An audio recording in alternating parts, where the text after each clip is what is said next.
आपको पता है कि 3-4 दिन पहले जूनागढ़ में एक घटना हुई, कितनों को पता है? जो गुजराती है उनको तो पता होना ही चाहिए, मैं बताती हूं जिनको नहीं पता, कि इलीगल कंस्ट्रक्शन को लेकर जूनागढ़ का जो प्रशासन है वो नोटिस सबको दे रहा है। उसमें हिंदू मंदिर भी आ गए और इन लोगों के भी, मुस्लिम्स के भी जो धार्मिक अवैध ढांचे है उसका भी आया। नोटिस दिया तो ये जो उन्मादी लोग हैं, ये उन्मादी लोग बौखला गए तो उन्होंने क्या करा कि जिस दरगाह का नोटिस दिया था जूनागढ़ में, जो मेन गेट है जूनागढ़ का, उस गेट के एग्जैक्ट बाहर बीचों बीच इन्होंने अवैध दरगाह बनाई है, उसका नोटिस दिया। तो इन लोगों ने उस दरगाह के पास में जो पुलिस चौकी है, उस पुलिस चौकी पर हमला किया, डीवाईएसपी को मारा और 5 पीएसआई को और दूसरे पुलिस कर्मी दल को, इसमें 5 पीएसआई और डीवाईएसपी घायल हुए।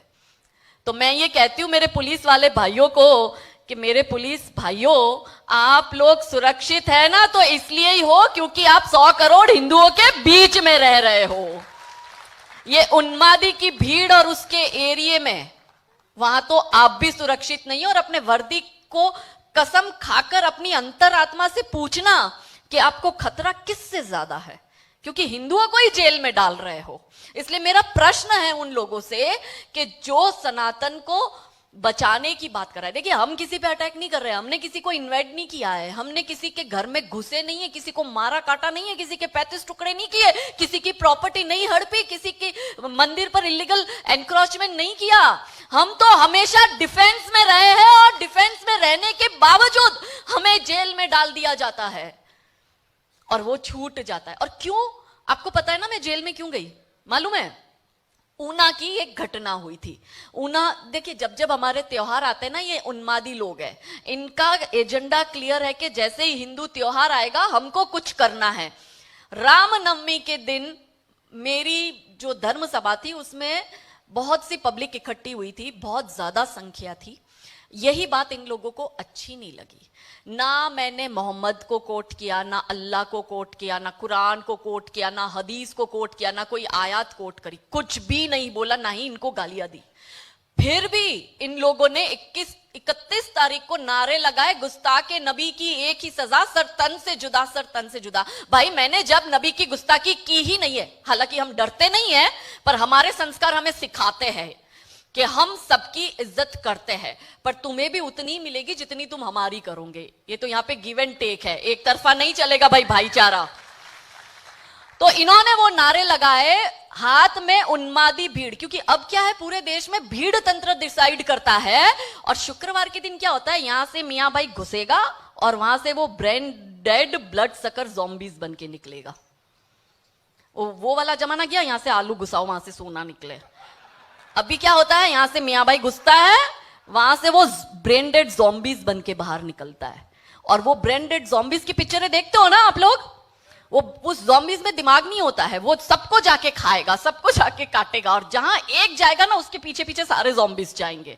दिमाग होता नहीं है इनमें। तो ये ब्रेन डेड ज़ॉम्बीज जो है, इनकी टोली है, हाथ में पत्थर लेकर निकल जाएंगे, नारे लगाएंगे पुलिस स्टेशन के पास और तंत्र को मजबूर कर देंगे, तंत्र को डराएंगे, धमकाएंगे, और फिर किसी निर्दोष काजल हिंदुस्तानी का नाम ले लेंगे तो उनपे कार्रवाई तो होगी नहीं होगी, वो तो एक अलग प्रश्न है, पर हम जैसे निर्दोष अंदर चले जाते हैं। तो अभी 4 दिन पहले जूनागढ़ में घटना हुई, इसी दरगाह को लेकर पुलिस चौकी पर हमला हुआ। और मेरे भाइयों बहनों, शॉकिंग ये है कि 2002